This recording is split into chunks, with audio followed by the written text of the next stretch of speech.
मला असं वाटतं गेल्या 2 महिन्यांपासून मी तुला प्रेग्नन्सी राहण्याचं देते, पण तरी राहिली नाही का अजून?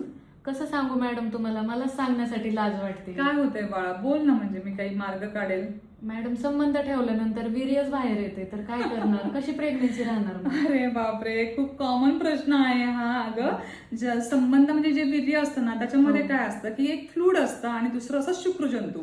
तर जे शुक्रजंतू असतात ना ते आपल्याला दिसून येत नाही, पण ते त्या वीर्यामध्ये असतात. तर ते लाखोंच्या घरामध्ये असतात, म्हणजे हजारो पण नाही, लाखो. तर ते काय करतात, गर्भाशयाच्या दिशेने पहिल्या 3 ते 7 सेकंदामध्ये संबंध झाल्यानंतर लगेच वरती वरती ते जातात, कारण त्यांना शेपटी असते, त्या शेपटीच्या सहाय्याने जातात.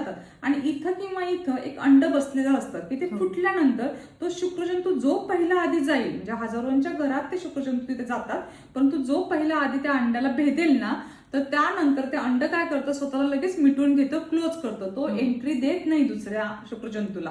म्हणजे स्त्रीच्या स्वभावासारखंच तिचं अंड पण असतं. फक्त एका पुरुषाला एंट्री जशी स्त्री तिच्या आयुष्यात देते, तसंच तिचं अंड सुद्धा एका शुक्रजंतूला देतं. बरोबर आहे. टेस्ट करावं लागतील का? तर कसं असतं की मग आता त्याच्यामध्ये काय आहे की तुझे लाखो गेलेत वरती, हे लक्षात आलंय. तर टेस्ट करायला तू घाबरू नकोस. सगळ्यात महत्वाचं हे नॉर्मल आहे. अगदी तू उभी जरी राहिली संबंधानंतर तरी सुद्धा तुला प्रेग्नन्सी राहू शकते, कारण पहिल्या 3 ते 7 सेकंदात शुक्रजंतू वरती जातात. जरी टेस्ट करायचे असते तरी मला असं वाटतं की मी तुला आज आतून तपासते, तुझं पिशवीचं तोंड बघते, ते जर सुईसारखं बारीक असेल तर आपण त्याला मोठं करून घेऊयात की म्हणजे शुक्रजंतू आत जातील. आणि दुसरं म्हणजे तुझ्या मिस्टरांचे शुक्रजंतू तपासले पाहिजे की त्याच्यामध्ये त्यांची गती कशी आहे, त्यांचा शेप कसा आहे, त्यांची संख्या किती आहे, ते आपण बघूया. तरी अजून काय काय काळजी घेऊ सांगा बरं एकदा.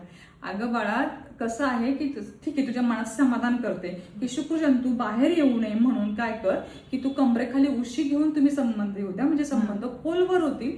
दुसरं असं की संबंध झाल्यानंतर तुझे पाय काटकोनात भिंतीला लावून ठेव, म्हणजे शुक्रजंतू बाहेर येणार नाही, वीर्य बाहेर येणार नाही. आणि तिसरं असं की जसं उत्तर बस्ती केल्यानंतर आपण मायांग क्लोज करतो, आकसून धरतो, तसं आकसून धरायचं सहजोरी मुद्रासारखं, आणि एका कुशीवर वळून पाय पोटाशी घेऊन झोपायचं. ठीक आहे, चालतंय.